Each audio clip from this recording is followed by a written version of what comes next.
Welcome everyone to the Avengenerds podcast, where we're talking more about DC, Star Wars, and more. I'm the host Tauren, with me is my co-host Peyton. Yo. Today, we'll be talking about the news of the week and what we played, watched, listened to, whatever, because there's no topic. But they'll be releasing the show notes in the description if you want to jump around. And with that, here's Peyton with the news. Time codes. Oh, fuck me. Okay. It doesn't matter. Okay. Time codes as it goes to the shows. But yeah, we haven't been around for multiple reasons. One reason is you took a trip. I did take a trip. In your favorite rocket ship. I don't know where the fuck I went to. I forgot. How do you... Bro was drunk. Bro, I think I have like a memory issue. Things just mold together. Yeah, I need to get tested for something. Hey, bro, get that check. Yeah. Bro just has entire trips just gone. No. Yeah. I think for the first weekend I was filming some pickup shots. And then this past weekend I was with my girlfriend. I was, visiting her family in Uvalde, and Uvalde is a city. Yes, it is. There's a lot of Matthew McConaughey stuff that I want to take a picture of. And then of course, the city of Uvalde is very Republican, so that also made a lot of sense. And the buildings look nice, and it's kept its historical preservance. So it was. I mean, the trip itself was interesting to say the least, but I would like to go back because I want to take pictures there. Well, that's good. Yeah, and then as soon as I came back home, I instantly had to go to Beaumont for Thanksgiving, which was pretty nice, and I hope everyone's Thanksgiving was nice. Mine sucked. Oh no, I'm just kidding. I hung out with my mom. Oh, nice. And my brother, I guess.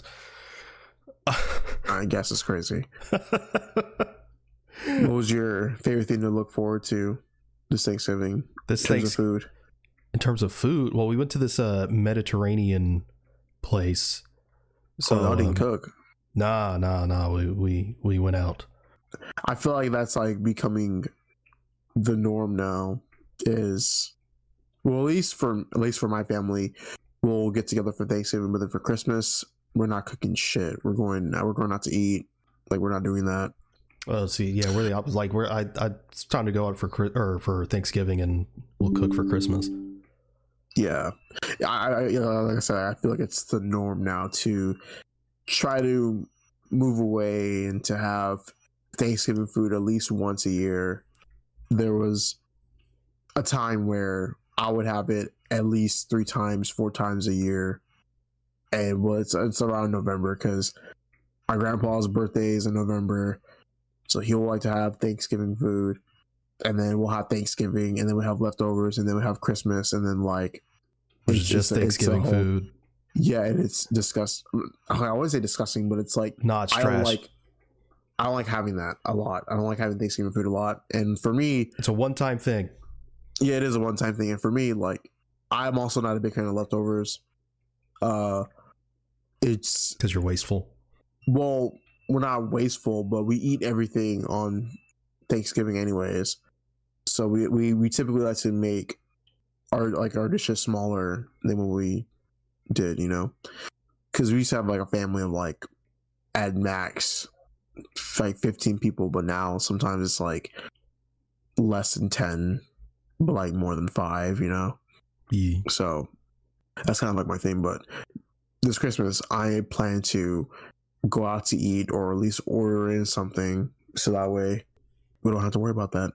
If I could just have a Thanksgiving meal of just a quarter pounder with cheese and a 10-piece.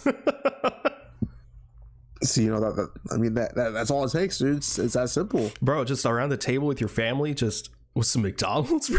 I know, just either McDonald's or just some family meal of some sorts. It sounds like a joke, but I prefer that so much more. No, most definitely. It's much more simpler that way. It's more convenient. Yeah, let's clean up. Yeah, most definitely. Buy a pumpkin pie from Walmart. Yeah. Oh man, pumpkin. I didn't. funnily enough, I didn't have that many sweets this year. I didn't have any. Well, because my mom always makes her apple pie. Ooh. And we had a pumpkin pie, sweet potato pie. I didn't have any of those this year. Well, and then I made some pies. I made like the peach mango ham pies. Oh yeah, like the Jollibee remake, and I had a few of those. Everyone was tearing that shit up, yeah, as they should. But yeah, that was what happened this year. I didn't. Usually, for Thanksgiving, like ever since the pandemic hasn't been hidden the same. So, usually, some people get like 2-3 plates. Nah, I just have one plate and I'm good. And Thanksgiving hasn't hit the same for me since I was a kid because I've always disliked the holiday. Yeah, the holidays are it's 50-50 for somebody. It's just Thanksgiving. I love Christmas. Well, yeah, I feel like people love Christmas more than Thanksgiving because it's literally after Halloween, it's Christmas time for everybody. Ever since my neighbor's cousin bullied me every Thanksgiving, not a fan. Goddamn. Actually, I liked it more because my neighbor used to always host Thanksgiving and we'd go over there. But more recently, except this year, I'd go over to my uncle's house. Basically, as long as me and my family can avoid cooking, that's what we're going to do. But somehow we always end up with all the leftovers. They're like, take the food. And we're always like, okay, I guess we'll take it. And then we have Thanksgiving food for 15 years.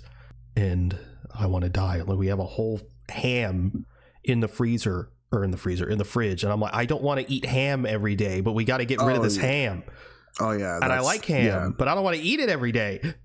Yeah, it turns into a thing of you're having to package everything in the freezer, and then it's like, oh well, hey, there's this ham, or here's this turkey from Thanksgiving. And it's like, oh my god, okay.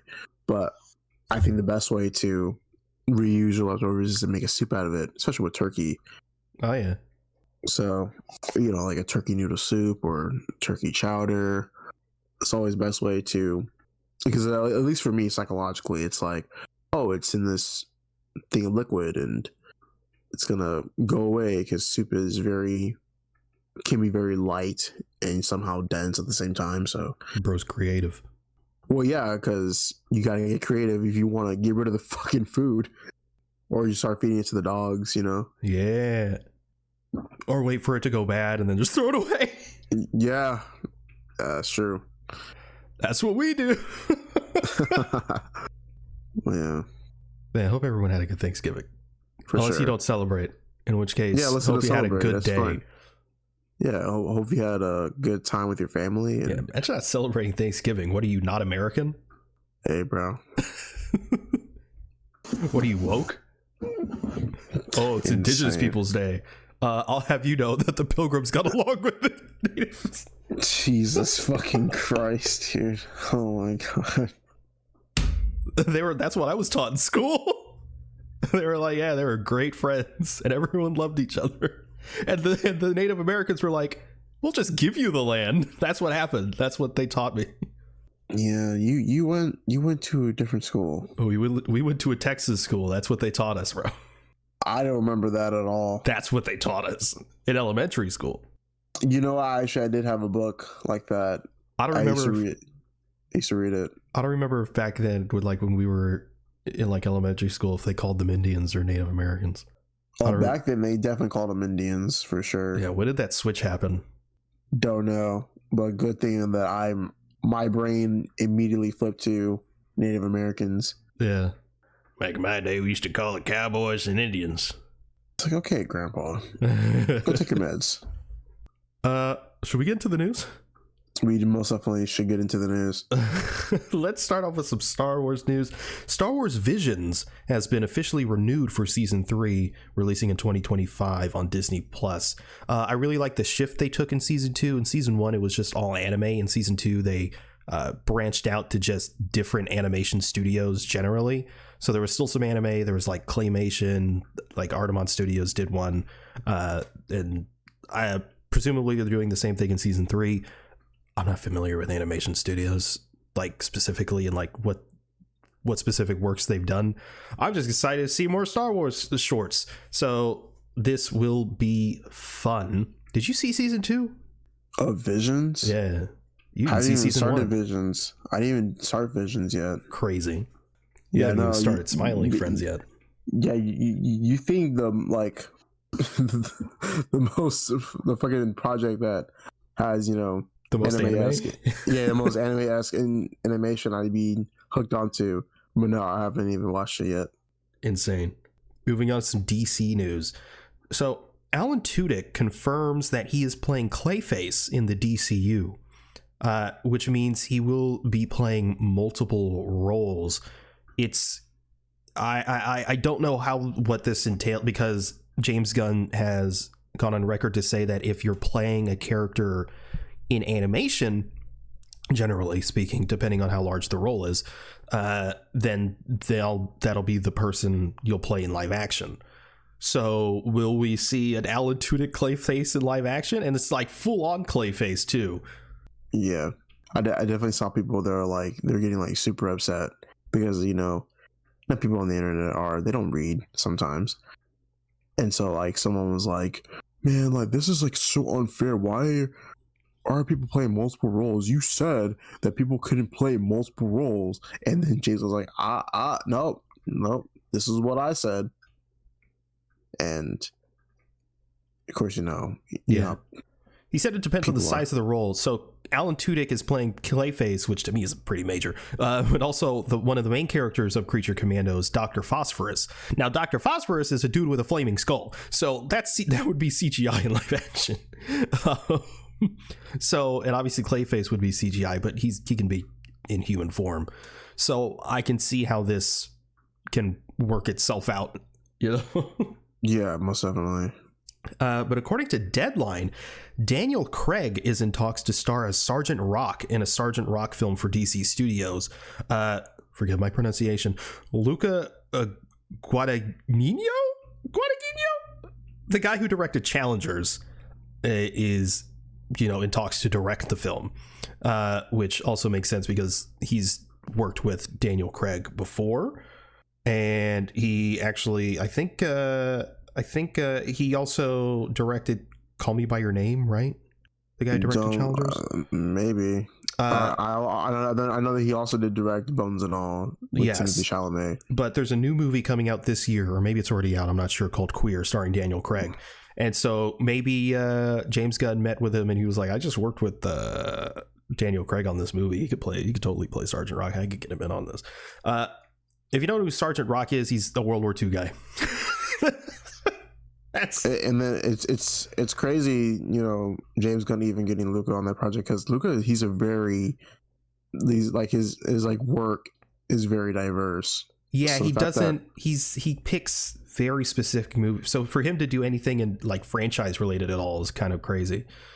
Even though it's not like he's doing Batman, he's doing Sergeant Rock. So yeah, yes, Peyton, he did direct and write Call Me By Your Name. Call Me By Your Name. Good. He's a great director. You know, just watched Challengers relatively recently. Even though I didn't love the movie as everyone else did, the direction was superb. For sure. So good stuff there. I mean, if it happens, I'm excited. James Gunn's clearly, you know, really pushing forward these more one-off projects, despite it still taking place within that universe. So I'm 100% down for this. And Daniel Craig in the DC universe would be pretty cool. He was almost going to be in the MCU as Balder in Multiverse of Madness, but that never happened. It is what it is. On to some Marvel news. Denzel Washington reveals that he will star in Black Panther 3. He said that Ryan Coogler is currently writing a role for him in the film. I mean, that just makes sense, doesn't it? Denzel in Black Panther? I mean, come on. How hasn't it happened already? Really? I want to see him play a villain. I think Denzel would be a great villain to Shuri's Black Panther, not a recast T'Challa, because y'all need to get over it. This is according to Daniel RPK. he corroborates that Spider-Man 4 will reportedly feature some multiversal elements, and adds that multiple villains will appear, and the film is now set to begin filming August 2025. I don't know what multiple villains are gonna appear, because like they clearly wanted to do Kingpin, but if they're gonna do multiversal elements and stuff, I don't know how Kingpin, Daredevil, and all that stuff is gonna tie in necessarily. I don't know what's happening, man. Hopefully we get Tom Hardy's Venom, we get Jared Leto's Morbius, Madam Web, etc. in this Spider-Man 4. I think that could be really good, because Sony, as we've talked about plenty of times on this podcast, Sony clearly knows what they're doing, and if we just hand the reins over to Sony, we'll get a great movie.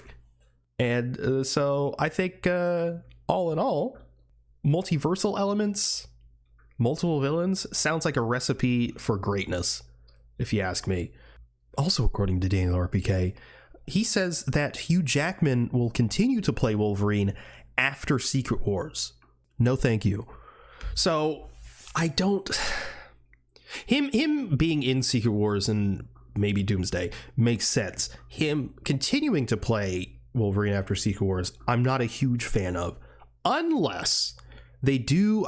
They're the only way I could see them doing Wolverine in the MCU, played by Hugh Jackman still, outside of him being, the current Wolverine we have from Deadpool and Wolverine, is if Secret Wars happens, he's there, Battle World happens, there's some sort of melding of universes, so there's some big retcon within the MCU where actually mutants have been here the whole time.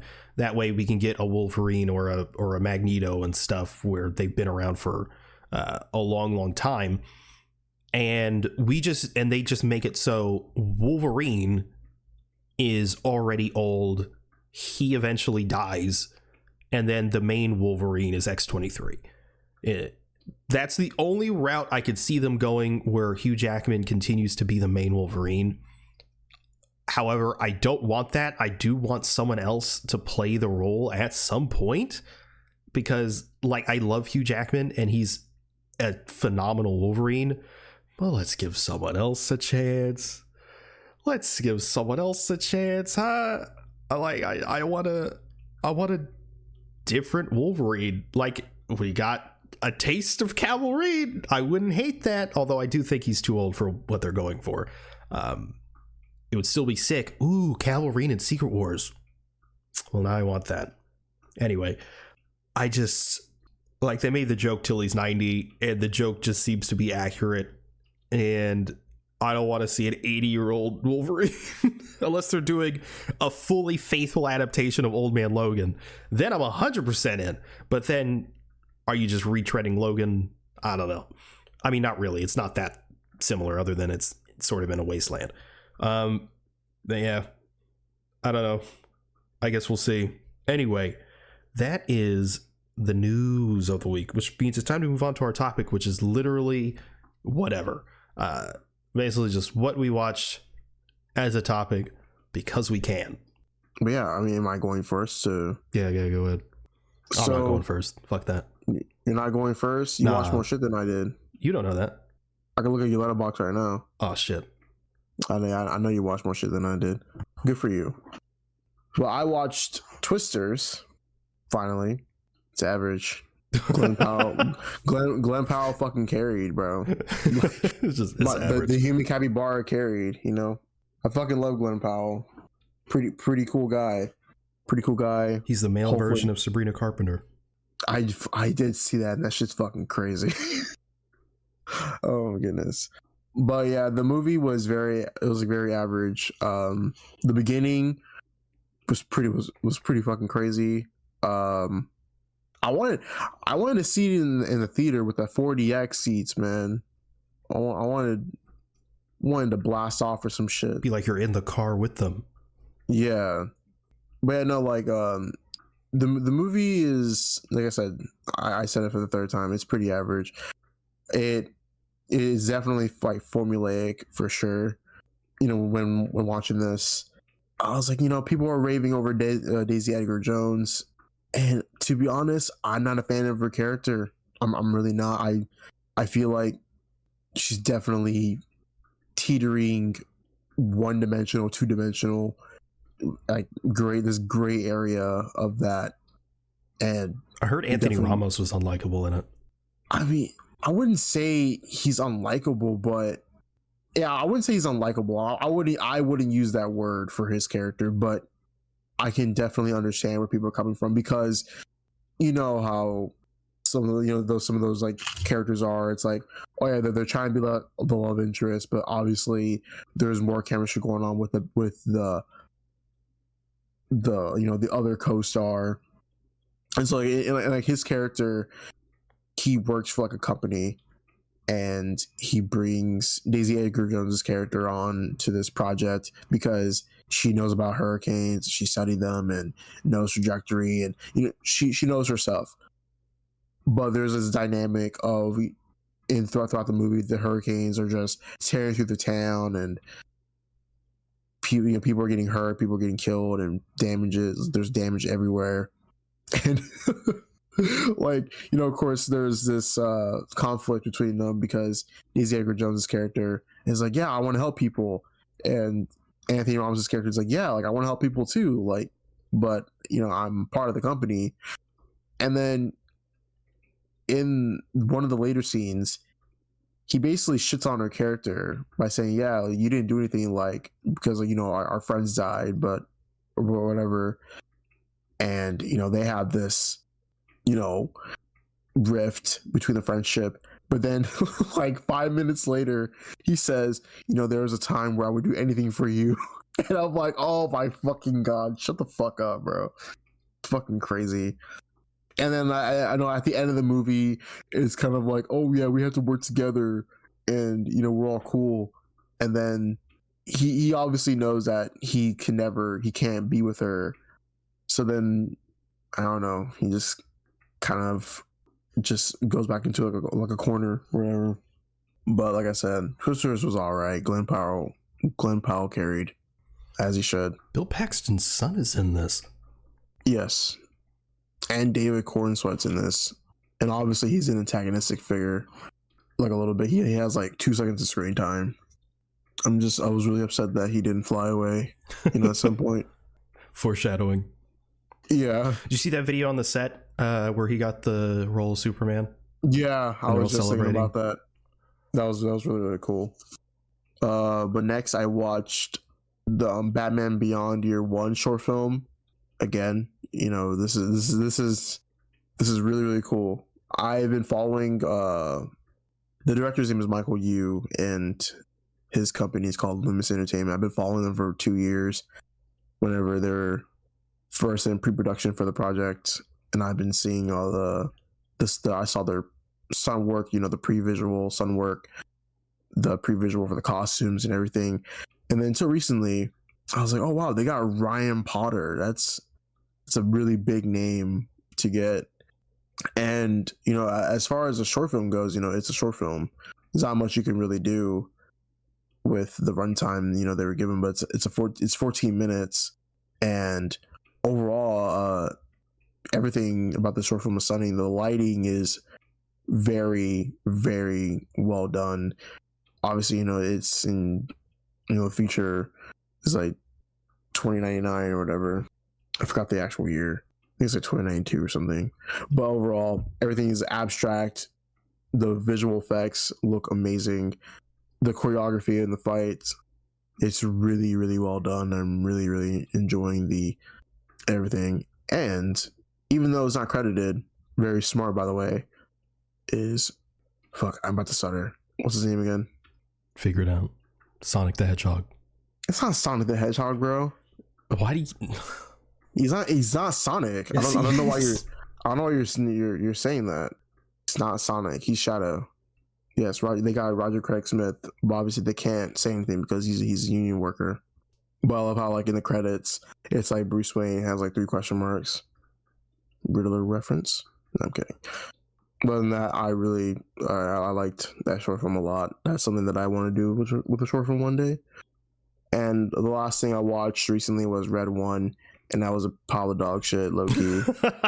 I was sleeping. I slept in the middle of it, and I don't know if it's because I took my meds in between the movie.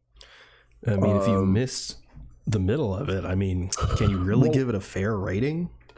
Actually, no, it wasn't in the middle of it. It was kind of like in a fight scene type of thing, because pretty much they went to go like meet Nick Kroll's character, and Nick Kroll's in it. Yeah, he's in the movie. This shit. And he does like his 15 different big mouth impressions, and then there's like a fight with like some snow people in a pool, and then I think he fucking dies in the movie. He's fucking dead. But because of this movie, it kind of started like some controversy around Chris Evans and the type of roles he's taken on in Hollywood recently post Endgame. And for me, I don't have a big problem. Yeah, he is getting shit on. Yeah, not in the movie. But I think for me, it's kind of like a 50-50. I don't really mind the type of roles he's doing, only because at the end of the day, you have to accept, you have to be okay with what you're going on to. And you can say no at any time. I mean, at least I think that's how it goes. People are like, oh, he needs a better agent, blah, blah, blah, blah, blah. He's getting picked for he's choosing these really bad roles. I mean, I can't really say if they're like a bad role or not, because as an actor, you have to just work with what you got. And also he doesn't have to work again for a day in his life. He's just doing what the fuck he wants. Exactly. And I feel like that's what you should do as an actor, and like that's every actor's dream, at least in my personal opinion, is that you want to be able to do whatever you want. And it's like I said, he's the one picking these roles, so if he wants to star in a little silly Christmas movie, or he wants to star in a silly rom-com with Ana de Armas, lucky. And then why the fuck not? He's been playing Captain America for 45 years. Yeah. And he's making money off. He made great money off of it. Why would you not want to do stuff like that, And granted, he's been in more serious stuff like Knives Out and Snowpiercer, but those propelled his career. But at the same time, it's what he wants to do. And now I think his character, while I don't think he was entirely all that great, like I said, because considering what he has worked with in Red One, I think it's, like I said, it's a silly little Christmas movie, and it's like, it's for families, and they're not going to always care about, this acting isn't that all that well in a Christmas movie. No, it's a Christmas movie. And you're going to see Chris Evans, they're going to go see it. He was in a show called Defending Jacob that was apparently pretty good. I haven't seen that. Well, I haven't seen it either, but apparently he's good in it. Apparently it's quite a good show. And that was post Endgame. I have to check it out in 7 years. Yeah. Oh my God. Excuse me. Sorry. What? It sounded like a bubble came out. Well, I mean, that's gas for you. Yeah, but it sounded like a physical bubble, like a frog. Oh yeah, because I actually made that noise. I pushed myself inward to make that noise. Jesus, man. I can burp on command. It's still. Stop it. It's gross. Okay. Let me continue on about Red One and why it's probably the shittiest movie of the year. No, I'm kidding. It's not that bad. It's not that bad. Yeah, that would go to Moana too. No, I was gonna go to Wicked. You haven't seen Wicked. I don't need to, bro. I saw the Broadway play, and then that's it. It would go to Alien Romulus. No, it's gonna go to Wicked. Anyways. Also, you have everyone's favorite superstar, The Rock, in this. And I know everyone has their reservations about The Rock. I do too. But I feel like the way he's acting kind of works with this movie, only because, I feel like it's just The Rock in this movie, I feel like this is something that works. Yeah, J.K. Simmons is also in this pretty good for 2 minutes of screen time. But other than that, when it came down to the whole movie, there was some stuff to like about it. Other than that, like I said, it's a Christmas movie. I wish it was better, but at the end of the day, it's Red One. So, best movie ever? Nah. But what about it was bad, though? What about it was bad? Okay.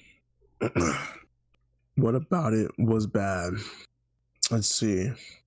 Well, if I fell asleep through it, they know it's bad. You pass out all the time, though. Huh? You pass out all the time. Not during movies. I don't know. No. But, okay, so what about it was bad? Why you can't think of what you're saying? It's a piece of shit and you can't think about what's bad? Yeah, you know, like, I mean, what about it was bad? No, I'm kidding. Okay, you're right. I personally think from, like, okay, here's some positives about the movie. I think it has some really good set pieces for sure. Like, I was like, damn, like, this is actually like really, really fucking cool. There is the scene where they're in Santa's Wonderland or whatever, and they have like this really big carriage that fucking looks fucking sick. And then there's a scene where they go visit Krampus. I really like fuck with the whole castle, and this very like European Gothic look of the set design for that. That's a positive. The negative of it was, I feel like during the movie, I think like the Krampus part was like, I feel like they just wanted to introduce Krampus because it's like, oh yeah, like, kind of like a folklore reason.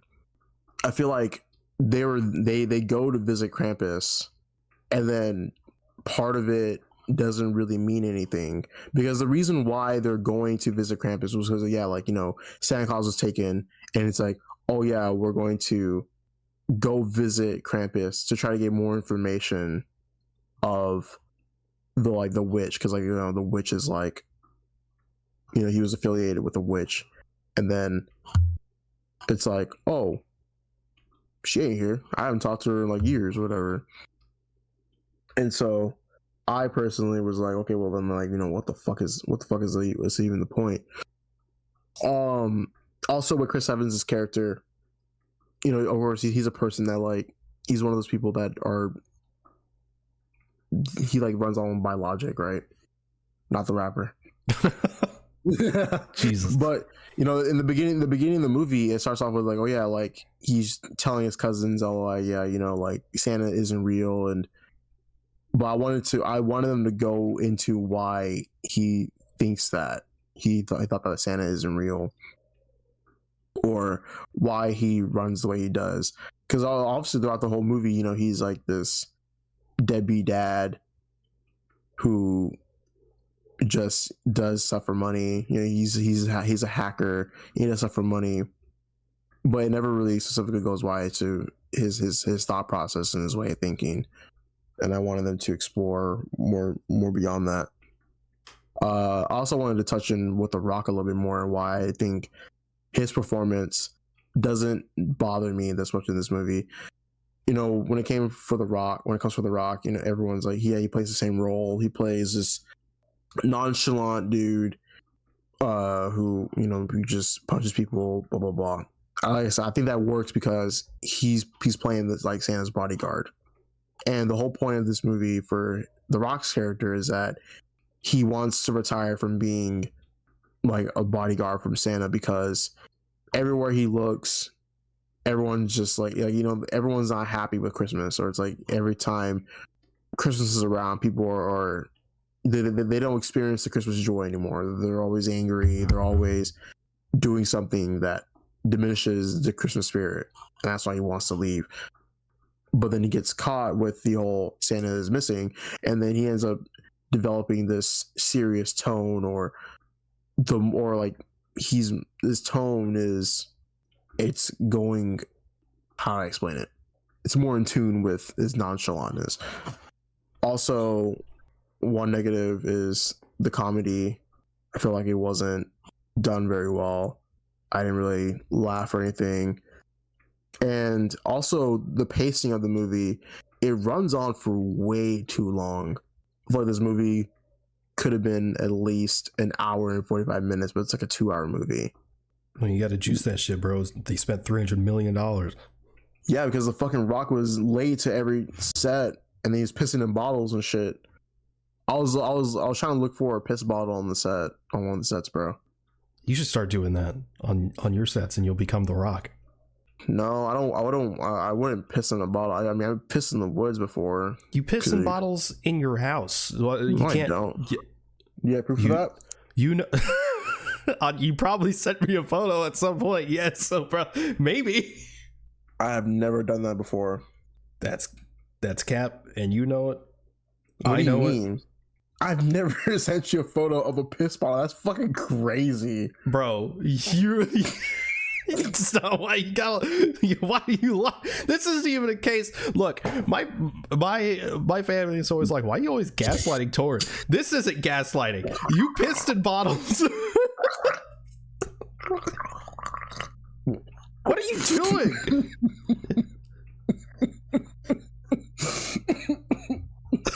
What? I was in the middle of drinking water. I was so dying. I was fucking choking. I'm fucking crying. Because see, you're gaslighting. You pissed in bottles, bro. You pissed in bottles. I've never fucking done that. Yes, what you the have. fuck are you talking about? Holy shit! I almost fucking died. Oh my god. Okay. Oh my god. Okay, going back to Red One. Holy shit! That's where I almost fucking died. But yeah, like I said, the budget was like $250 million because they had to extend shoot dates or the shooting time, and then that cost more budget because I mean, obviously when watching the movie too, $250 million was not put into this movie, and like, you know, of course I can excuse wonky CGI because we've talked about it before how CGI isn't necessarily a deal breaker for me, but the CGI is definitely not as polished as it could be, for sure. But other than that, that's just Red One. A movie that you loved. No. Sounds to me like you liked it more than you're letting on. You gave it a 4 out of 10, but it sounds to me like more like a 5.5 to a 6. No, not really. Well, at least we can agree that it's better than The Godfather.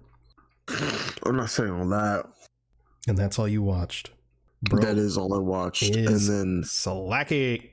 And then I haven't played anything recently because I've been gone for like the past week. Bro's using his trip as an excuse.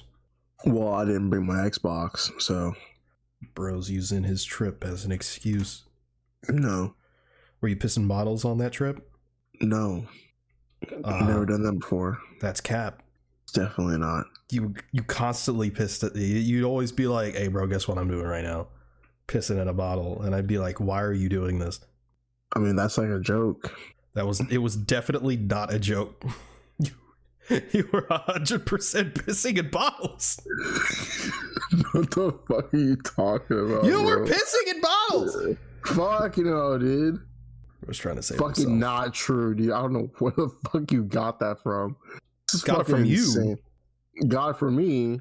The fuck? Always pissing in bottles and shit. Admittedly, I had done that when I'm sick. When you're sick, okay. Yeah, when I'm sick, yeah. And I had done it whenever I was for my foot surgeries. Because you know, I couldn't get up, so I had to piss in a bottle. So I've definitely done more than that. Nah. For less of a reason than being sick. Nah. Bro used to love pissing in bottles. What the fuck? He used to love pissing in bottles, bro. Hey, bro. This is your delusional mind. I'm going through our message. I'm going through our DMs because I have my messages set to delete after 30 days. I have mine to delete over a year. Bro wants receipts. Yeah. All right. Well, I watched Justice League Unlimited, or I finished Justice League Unlimited, I should say. How was that? Bro, that shit's great. I have a problem though. What is it? I need more. It just kind of it just ends. I mean, it finishes, but like, there's no real conclusion to that universe, and it makes me sad. And I'm like, what happened to? I mean, we know what happened to Batman because of Batman Beyond, but like, what happened to the Superman? What happened to Green Lantern and etc. Like, what happened? And I don't know, because it really fucking sucks because the actors for Justice League were campaigning to, bring the show back because they all wanted to do it. And, especially, I mean, we're in a time now where they're bringing back a bunch of shows that we grew up with, and, X-Men 97 and shit like that. And if it was ever going to happen, it would be now. But, Kevin Conroy passed. He would have been 69. Yes, he would have. Just, yesterday? Yeah. Or the day before. Shit sucks. It does. Damn it. The DMs on this account only go back to 2019. But it was a good series. I'm still confused as to why Lois Lane still has no idea Clark Kent is Superman. I don't know when or if that ever happens in that universe. I must know. I know that Clark and Lois do go out at least once or twice, maybe. But like, why does it's so odd? I mean, but otherwise, fantastic universe. I hope that when James Gunn eventually has Batman and Superman interact, that it's based on this sort of dynamic, because I think the Superman Batman dynamic in the DCAU is just fucking perfect. There's a level of tension there, but there's still a line of respect, and they always have like funny interactions without it being like, oh, MCU humor, that kind of shit. And it's just done so well. It's done so well. What I found fascinating is that despite Batman the Animated Series being the most successful, the Justice League series, both of them, are more successors to the Superman animated series than they are Batman. Batman's Rogues Gallery does show up every now and again, but it's mostly Superman shit. I mean, Lex Luthor is like the main villain throughout both series. Parasite shows up several times. It's just a very Superman heavy show, despite Superman not actually being in it all that often, which I also don't love. But it is what it is. Great series. I want more, but we'll never get it. So it is what it is, I guess. I also watched Wicked. Wong did. You liked it. Wow. Whoa, let's slow down there. Whoa. I didn't say I liked it. Don't put words in my mouth. I thought it was all right. I liked it. Brother. So my biggest issue with this movie is two things. One, it's like very 50-50 in terms of its visuals. Sometimes it looks spectacular and the sets are huge and you can tell that it's real and everything looks really grandiose and the colors pop, and other times it looks washed out and fucking gray and CGI heavy, and it keeps going back and forth between, oh, this looks really good, and oh, this does not look good. But like how you were talking about, like I can look past poor CGI, and the CGI isn't even that bad. It's mostly like background shit and like green screen and the backlighting that makes it look really off. The CGI itself isn't necessarily terrible. And my second issue with this movie, although I don't know if it's just this movie or just something she decided to do, but Ariana Grande's dyed eyebrows was an odd decision, either on her part or the film's part. And I don't know which it is. Whoever's decision it was a poor decision, because it's the Thor 1 effect where they dyed Chris Hemsworth's eyebrows and it looks fucking weird. It doesn't work. And like, I don't know what the creative decision behind it was. Was it because she's supposed to be like super blonde? Like, I mean, I get that she's supposed to be blonde as shit, but like it makes her face look off, just like it made Chris Hemsworth's face look off. And it's just it's weird. Why did they do that? Because like there's like two people in this movie that are supposed to be like infatuated with Ariana Grande's character, and I'm just like, she has dyed eyebrows. Why?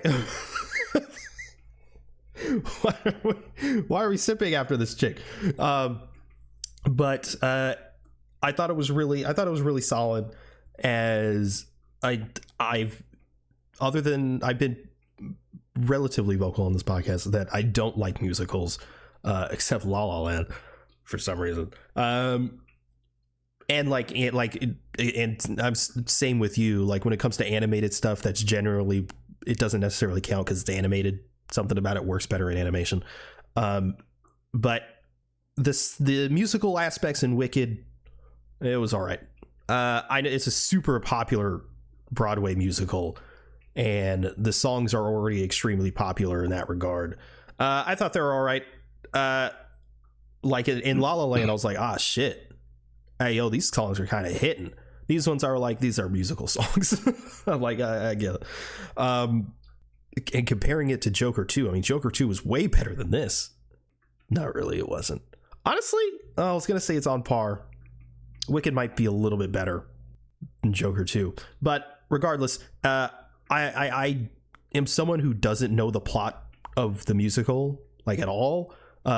So I have no idea what happens in part 2. So a lot of my criticisms may actually be resolved by the time the second film comes out, or they'll be exacerbated and it'll be bigger problems that I have because the questions or problems I have weren't resolved or answered. So we'll have to see about that. I've only seen, I think, one spoiler, but I actually don't know if it was true or not. I say spoiler for a fucking musical that's been around for I don't know how long. But so the songs were okay, but the performances were great. Ariana Grande and Cynthia Erivo are really fantastic as these characters. They have really incredible chemistry. This isn't really a spoiler, but I guess it's a minor spoiler. It's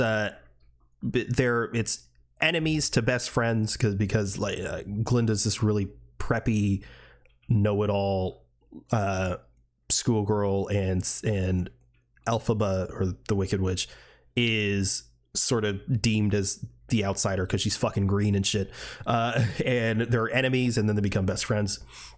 Glinda, played by Ariana Grande, is so fucking annoying, intentionally so.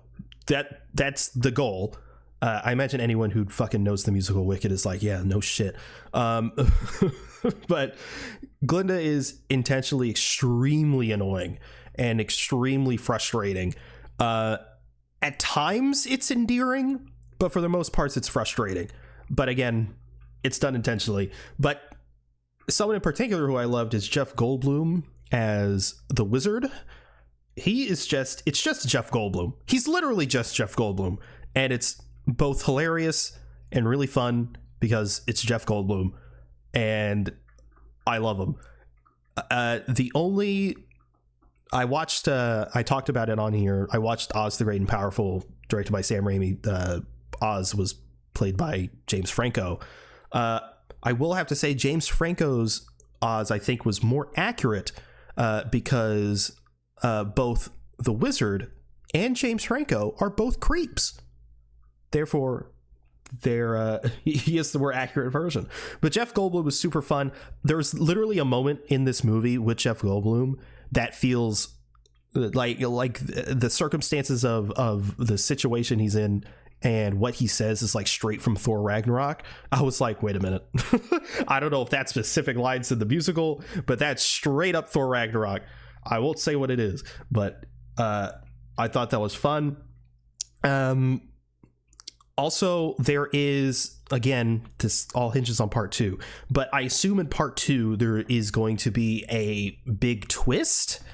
I don't know whether it's meant to be a twist or not. I can't, because like in this movie, I was like, it feels like they're setting up a twist. for a specific twist, but the twist feels extremely obvious. But I don't know if it's obvious because it's meant to be obvious and it's not really meant to be a twist, or because I'm too familiar with a certain actor that I can see the twist coming from a mile away, and I don't know which it is. If it is a twist, it's extremely obvious because again, I don't know the plot of the musical, so I don't know. But all in all, I'm enjoying the plot so far, and I'm curious to see how it'll wrap up in part 2. As it stands right now, honestly, the film, even though it would have had some loose ends and some things would certainly be confusing, if it just like ended here and there wasn't a part 2, I'd be like, oh yeah, I get it, makes sense. So I don't know where part 2 is gonna go. There's this subplot with animals that seems, I don't want to say ham-fisted in, but it's a little confusing, especially with how it may or may not connect to the Wizard of Oz. But last thing I'll say about it, SpongeBob's in it. All right. SpongeBob. I also watched A Man on the Inside. This is a sitcom on Netflix, created by Mike Schur. Mike Schur was a writer on The Office. He created Parks and Recreation. He created The Good Place. He created Brooklyn Nine-Nine. Basically, everything this man touches turns to gold. So anytime I see something created by Mike Schur, I'm like, ooh, I got to give that a shot. And this was created by Mike Schur, starring Ted Danson, who was in The Good Place. He likes to reuse a lot of actors. So starring Ted Danson from The Good Place. Mary Elizabeth Ellis is a main player as well. She, I don't think, is in any Mike Schur things that I can think of. I don't think so. She was a New Girl for a little bit, but that has nothing to do with Mike Schur. But she is a recurring character in It's Always Sunny in Philadelphia, so it's just fun to see her in this. Also, Stephanie Beatrice from Brooklyn Nine-Nine is in this. There's a bunch of other actors in this. There's actually the actress who plays the daughter in All in the Family. Do you know All in the Family? No. It's a sitcom from, I think, the 70s, I want to say. It's what Family Guy is based on, essentially. It's a phenomenal, honestly, it still holds up to this day. It's really well done. Like it's classic. It's genuinely really good. But she plays the daughter in that, and she's in this, and she's fantastic. It's really fun because she's old now. And I can still see, like, you know, it's still her, and I'm just like, I see parts of her character from All in the Family in her, and it's really fun. But it's about Ted Danson's character is sort of a loner. His wife passed away, and his daughter, played by Mary Elizabeth Ellis, is sort of pushing him to broaden his horizons since, you know, his wife died. You know, he's sort of just living in a house all alone, and he's just sort of letting time pass and not really doing anything with his life. So she's like, go out and do something. He finds a want ad in a paper asking for basically someone about his age and who's good with technology to aid in an investigation from a PI, and he basically infiltrates this retirement center to solve a mystery. That's sort of the elevator pitch, I guess. And it's really good. Ted Danson's fantastic in it. I really liked him in The Good Place, but he's particularly really good in this. Stephanie Beatrice not playing Rosa, although there's little hints of Rosa in there, I must say. And she's just fantastic. I was going to say it's surprisingly touching, but honestly, Mike Schur does that a lot. So it is really touching and at times quite sad. So if you want a comedy series that's a little bit of a tearjerker, give it a shot. It's definitely something I highly recommend. Honestly, I'd give it like an 8 or a 9 out of 10. It's fantastic. I really, really hope it gets a second season, but considering it's Netflix, chances are, if it does get renewed for a second season, it'll either get canceled immediately or get a third season and definitely get canceled.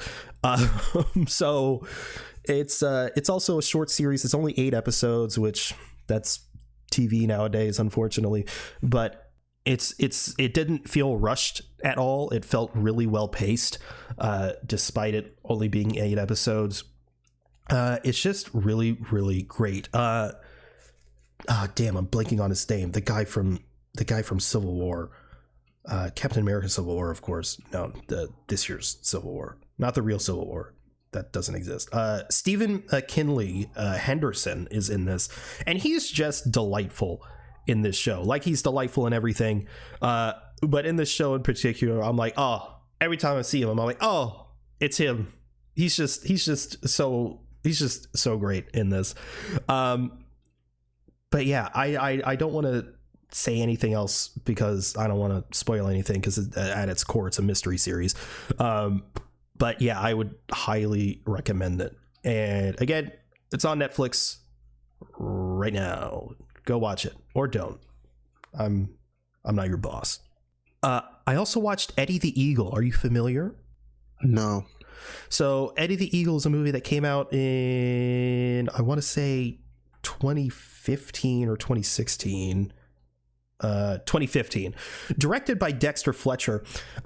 It's based on a true story about Eddie the Eagle, who is a ski jumper, starring Taron Egerton and Hugh Jackman.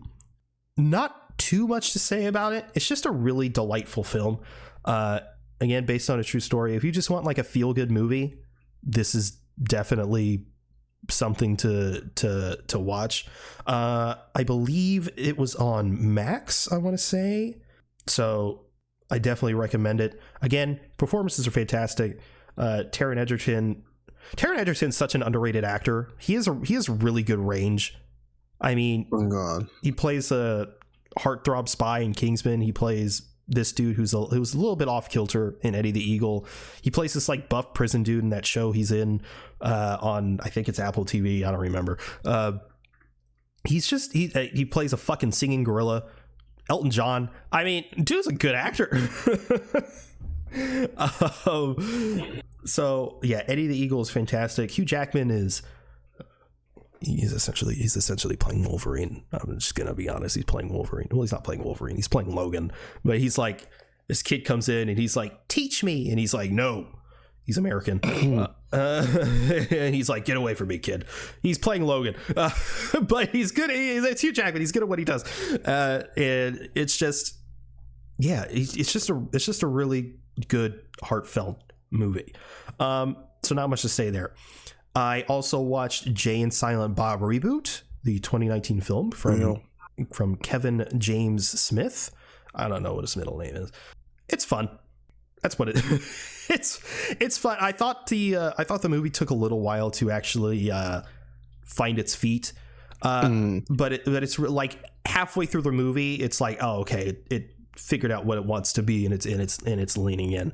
Of course, yeah, it definitely figures it out like by like the second act. Yeah, 100%. Like basically, I was going to say spoilers, but the film came out in 2019, and you've seen it. So yeah, basically when Jay gets to what's her name's house and figures out he has a daughter, pretty much from then on, it's like, okay, we're locked in. Because, but before that, it was just kind of, I don't know, it wasn't flowing. But once it got there and, you know, his daughter came into the mix, it got a lot better. Of course, I love how these guys just don't miss a beat as these characters. No, they can just immediately go right into character. That's really, exactly what I love. Yeah. But of course, the whole movie is a play on the idea of a reboot or a remake, just essentially repackaging the same movie in a different way. And it executes on that idea really well. In Kevin Smith fashion, it's extremely meta, and it sometimes it to a fault, but a lot of the time it is endearing, especially towards the end, where we get like just a short fire of a bunch of cameos. Although I will say there's considering Clerks 3, there's a little bit of timeline fuckery that doesn't make a lot of sense, but but it like Matt Damon's in this, who played Loki in Dogma. He's back in Jay and Silent Bob reboot, and there's some closure to that. They Ben Affleck's character from Chasing Amy, and also the, you know, whatever her name is, Jennifer from Chasing Amy, is in it, and there's a bunch of closure on that, and that made my heart happy because it was just delightful. And it was also funny how, again, Kevin Smith being meta, her character was like, because the story of Chasing Amy is being turned into a Netflix series in universe, and she's all like it's important that we hear from female voices and queer voices instead of a cis white man. And anytime there's a reference to Kevin Smith's own work, it always cuts to Silent Bob, and he gives like a nod or like a knowing like look, and he's just like, when she says that, he's like, yeah, that makes sense. Even though that's a fucking great movie, and he talks about it in interviews, like, for the time that was extremely progressive, but like people watching now, it's like, she's just bi, and it's like, yeah, obviously, but it wasn't really a thing back then. I mean, it was, but like, it was either you were gay or you weren't. But yeah, so all that stuff was really fun. Really, the Jay and Silent Bob movies are mostly just like reference machines, and that's really all it is. However, in this one, it's a step above the first Jay and Silent Bob movie, because there's more heart in the film coming from Jay and his estranged daughter. A lot of that comes in towards the end. A lot of surprisingly emotional moments in it as well that I really enjoyed, allowing Jason Mewes to, you know, really shine as an actor rather than just this bumbling idiot the entire time, which can get a little tiresome for some. It was really fun seeing Kevin Smith just straight up play himself, which he was quite good at. I mean, it sounds idiotic. It's like, well, obviously he's just playing himself, but it's more difficult than it sounds. And for him to just straight up be Kevin Smith, it was really fun. And obviously to play on that again, Kevin Smith is a very acquired taste. For many, he's just way too meta, and for me, he toes the line for the most part, but sometimes he goes a little bit too far. When it works, at least for me, when it works, it really works. But all in all, I'd give Jay and Silent Bob reboot like a 7 out of 10. I forgot to rate the other ones. I'd give Wicked also like a 7 out of 10. Eddie the Eagle, I'd give an 8 out of 10. And then the last thing I watched was Clerks 3. Have you seen Clerks 3? No, I haven't seen Clerks 3. All right, well, I'll tread lightly then. It was really good. I don't know if I liked it as much as Clerks 2, because I quite like Clerks 2. But Clerks 3 was really good.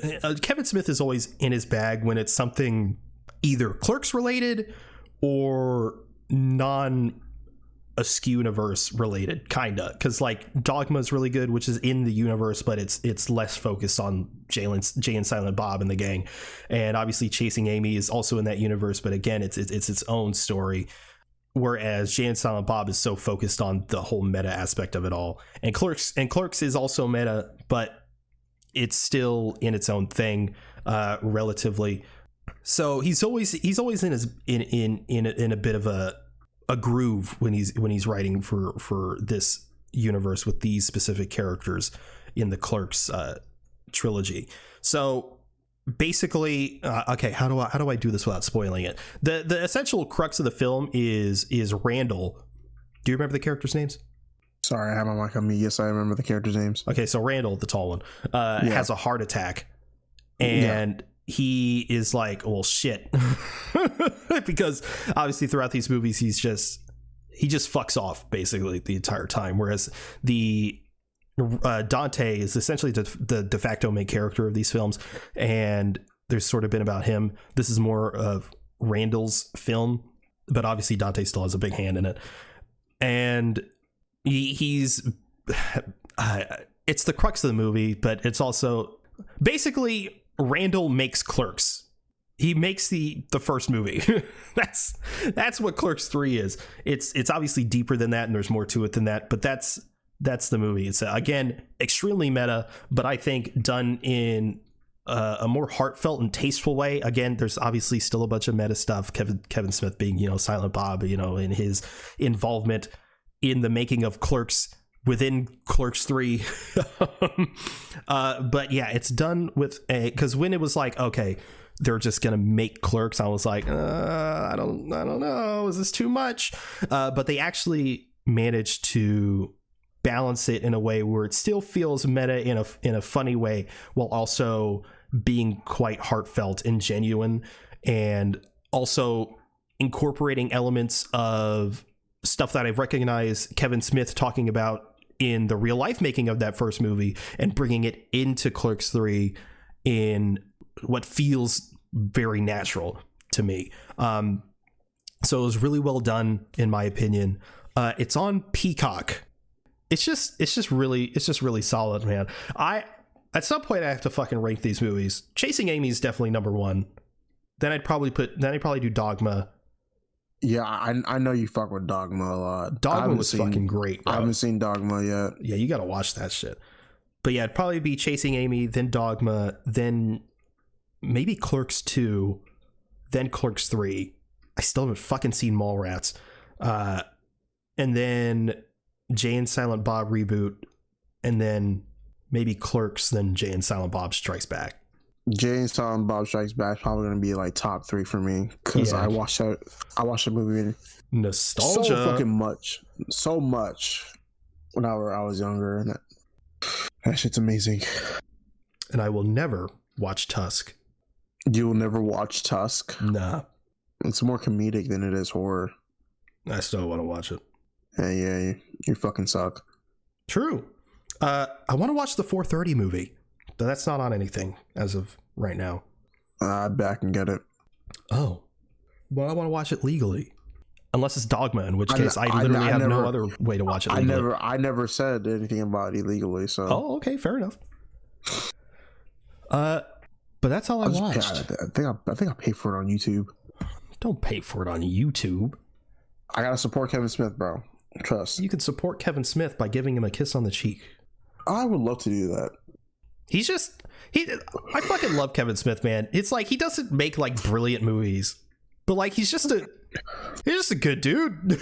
I respect him. I respect his writing for sure, and his vision. Yeah, he just makes what the fuck he wants. And I also give him like 1,000 fucking % respect, because he saved Marvel in the 90s. So yeah, with fucking Daredevil. So I fucking love him for that. And I give him respect for writing a Superman movie that never happened, but despite the studio being absolutely fucking washed, he still went on to write it, and it didn't get made. But apparently in the script, Superman was to not wear the suit or be able to fly, and famously had to fight a giant spider. So Smallville. No, I'm kidding. Yes, I remember when he fought a giant spider in Smallville. Well, no, I'm saying I know, not that Smallville. He doesn't fly in the suit. Yeah, he doesn't. Yeah, no, he doesn't have a fucking suit at all. Yeah, but he was like with Kevin Smith, because he was approached to write it. And he was like, obviously he wants to write a fucking Superman movie. You're gonna fucking jump at that opportunity, and it was just I don't know if I don't think it was the director. It was probably some fucking producer. Probably it was like, that he can't wear the suit and he can't fly, and Kevin was like, what the fuck? It's not Superman, but he did it anyway, because you're not going to say no. It's Superman. But yeah, I mean, yeah, he makes what he wants. He makes what he thinks his fans will like, and that's all he fucking cares about. He's not setting out to make some fucking huge blockbuster. I fucking respect the shit out of that. Also, he directed some of the best episodes of The Flash. Yes, he did. He's just that guy, bro. You can't hate him. He's that guy. You can't. But yeah, that's all I watched. So you got anything else? We listened to the Kendrick album. Oh, we listened to the Kendrick album. Woke up looking for the rocky hockey. Fucking phenomenal, bro. So good. Over 400K streams with no promo. That's just dropping that shit. Fuck. Just be like, yep, here it is. well, like he might be dropping in like another album in like 2 weeks. Yeah, I heard about that. I hope so, but I low key kind of doubt it, because people said that about Damn, I think. And well, it's only because he did it with Damn and Mr. Morale. Yeah, because anytime he drops the heart on anything, there's an album coming. Yeah. But fuck, man, it was good. So fucking good. Because like I always liked Kendrick, but as like I more like respected him than listened to him. Because like in my opinion, he's the best rapper alive right now. I think Eminem's the greatest of all time, but as of right now, Kendrick is the fucking greatest right now. he's just in his bag. But like To Pimp a Butterfly, Good Kid, Mad City and stuff, like I listened to the albums and I like them, but I never like went back to listen to them other than like the hits like All Right and shit. But like because he makes good music, but his pen game was in my opinion crazier than his songs. So I respect the work, but I couldn't just like listen to it over and over again, which is what I like to do. I like listen to songs over and over again. So I've only felt that way about a handful of songs, which is like All Right, and you know that again the hits like All Right and Humble and DNA and shit. Love on Damn until the beef. So like that came out, and you know that's. Take out the Future shit. I don't like that. But the Kendrick shit was good. And then obviously Euphoria and Not Like Us. And I'm still bumping that shit to this day. And I'm like, I literally said back then, I was like, if Kendrick makes an album that's just like this, I'm fucking in. And that's what this album literally is. Just a bunch of West Coast shit. He's just fucking in his bag. And it's like, it's not even like the West Coast style shit all the time, because fucking Luther is fucking crazy with SZA. Like, oh my god. Bro, yeah, I was fucking people were like, oh yeah, Luther's a skip for me. I'm like, get the fuck out of here. That shit's fucking fire. They don't know how to vibe, bro. But like I said back then, like when Euphoria and Not Like Us came out, I was like, Kendrick's like, even though obviously he's always been incredible, but like something about him, like right now he's in his fucking like musical bag. Like his pen game's always been insane, but like something about the way he makes songs has improved to me.